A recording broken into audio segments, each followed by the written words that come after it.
All right, y'all. 23 minutes after the hour, y'all. It is still unbelievable, that a trip to the grocery store can end up being deadly. And sadly, that was the case Saturday afternoon in Buffalo, New York, when an 18-year-old white supremacist gunman in military gear attacked store shoppers and workers, killing 10 people and wounding 3 others.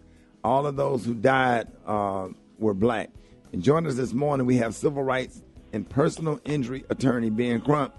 He has been retained by the family of the oldest victim of the Buffalo supermarket shooting, 86-year-old Ruth Elizabeth Whitfield. Ben, good morning. Good morning, Rickey. I have also Garnell Whitfield. I'm up here in Buffalo, and we're just dealing with this tragedy where this white supremacist, specifically, Rickey, intended to kill as many black people as he could. That is what he said on his manifesto. And he went and scouted it, Rickey, and he went in that supermarket and shot everything he saw that was black. There was a white person there. He aimed the gun and got ready to pull the trigger and said, sorry.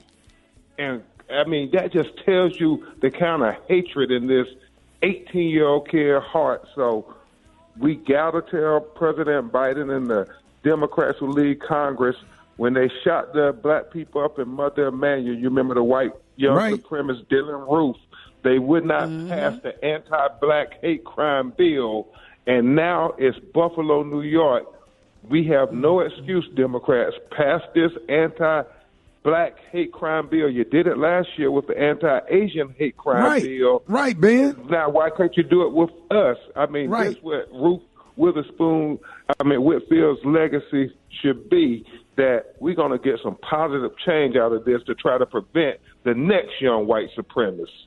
Mr. Whitfield, I just want to tell you, man, that I am so sorry for the loss of your mother, man, and I know you're going through a lot. I just can't imagine what you're going through, and thank you for joining us this morning. Thank you for having me. Yeah, now this gunman specifically targeted black people in the community in Buffalo. 11 of the 13 victims were black. What can you tell us about Ms. Whitfield, the security guard, Aaron Salter Jr., and any of the other victims being? Yeah. I'll let him talk about his mother. I'll talk about some of the other victims. Yes, sir. Yes, my mother had just left the nursing home where she sojourned on a daily basis, taking care of our father, who was interned there for the last 8 years. She goes there every day to take care of him and provide care for him. She had just left the nursing home and stopped by the grocery store on the way home to pick up some groceries and encountered this individual. Wow. And Rickey, they had been married for 68 years. Wow. I mean, man, we just really lost. We sitting here, we just lost words, and to have him on, everybody on this morning show, heart is broken, sitting up here with tears in our eyes. We feel so terrible. I'm so angry, Ben. I can't even say things. Rickey, she was an angel. Everything you hear from Garnell and everybody, I mean, she was a blessing to her family, to the community, and for this hatred act to kill this woman of love is just unexplainable, and that's why we gotta get some positive change. How did this 18-year-old white kid get that kind of weaponry? I mean, that was expensive weaponry. Trace back to the gun laws, and then mixed with watching probably Tucker Carlson on Fox News every single day, and because all of that stuff is connected in the manifesto. Yeah, and you really touched on something there, Rickey Smiley, because not only is it about holding accountable this act to this young man who committed this hateful act, it's about holding accountable those who curate this hate, who indoctrinate these young white supremacists with all this hate to do these things. I mean, they are radicalizing these young people. Ben, don't you find it interesting that everybody on all the white TV hosts, when white people go out and kill black people like that, they start talking about mental health? Yes. Exactly, Rickey. And that's so problematic because if it was a young black person accused of a crime like this, they call him a monster. They call him a thug, all these things. But when it's a white person, they say, oh, he had a mental issues and so forth. And the fact, Rickey Smiley, that they took him alive. I mean, these young white mass murderers, they always take alive. But when it's an unarmed black man, they shoot first and ask questions later. So, you know, I think about Garnell and his family. He said it so clear to Gayle King and Good Morning America this morning. He said, no, let's don't stray from the main issue. It's white supremacy, and America has to deal with this issue. Because then when it's a black person, Ben, they dig up their whole history and every criminal record they ever had since they was born and try to make them such a horrible person. And they just let the white people get away with it. This is ridiculous. And the gunman was actually streaming live when he started shooting. I mean, when he started shooting, like the audacity, you know? And then what he had NIGGER at the end. Come on now. Marked at the painted end. on his rifle. Painted on his rifle. Yeah. Wow. And breaking news, Ricky, we finding out that last year he threatened to apparently go to school, and they prevented him. So how in the world could this young white 18-year-old get these kind of guns with that on his record? You talked about how they go in our history and try to pull up everything. They need to pull up everything in his history. He's the one who killed people. So yeah, go ahead. Well, considering that a year ago he did threaten his high school and they put him away for a day and a half, claiming mental health, and then returned him back to school with no incident. Do you now look at this as a terrorist attack? Is there any evidence that points to this having been planned? Oh, yeah, absolutely. This was planned. He literally came to the black community in Buffalo. He scouted it out the day before. He had the layout to the grocery store. This sick, depraved, racist young white boy planned every aspect of this out. And I don't know how many people he may have colluded with, but it was definitely no accident what he did and where he did it at. Ben, I have a question for you, if we have time.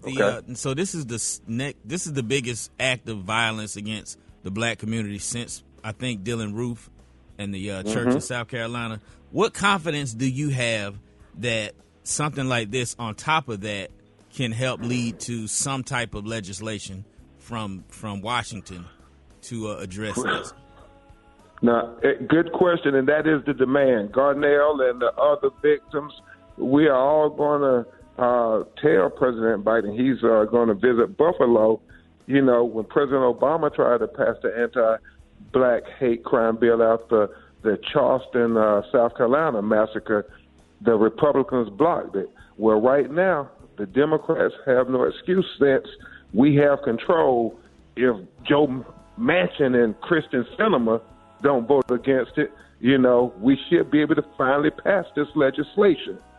If you had to guess between the two, Ben, which one you think that will vote for the bill? Hey, Ricky, I can't, man, that's like picking the chicken pox or the measles. Right. Right. Man. Right. Ben, what's next? What's next? Because, because let me tell you, black folks talking about arming themselves, and hell, you arm yourself, that didn't do no good because somebody was shooting at him, and he had on body armor. They sell all that stuff at those gun shows and stuff. And you sit up here watching Fox News, listening to Tucker Carlson, and thinking that the whole world is against you and that black people are a threat. And this is how all this stuff is happening.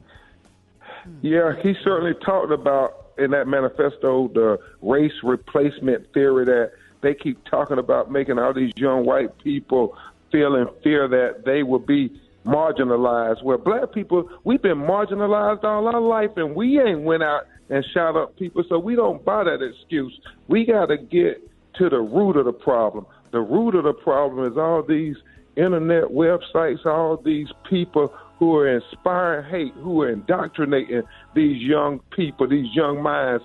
You know, you think about radicalizing them. We talked about Osama bin Laden, how he radicalized people to commit violent acts based on hate. Well, what's the difference between what these white supremacists are doing, telling them to go out and kill black people? And so we got to get to the root of this matter. We got to hold them accountable. So we plan on investigating all these websites and stuff that this kid visited and suing them, trying to hold them accountable, just like the black woman sued the KKK years ago, Ricky. I mean, we got to go with every arsenal every weapon in our arsenal, because if not, I'm sad to say this may happen again in your community.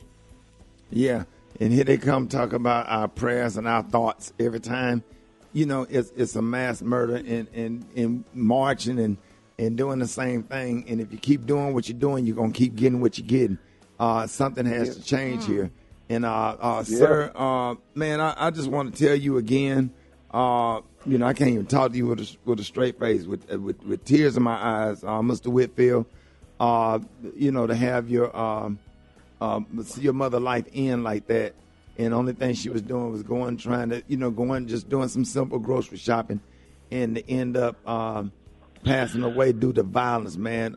Is there anything that we can do for your family? Brother, I really sorry for your loss.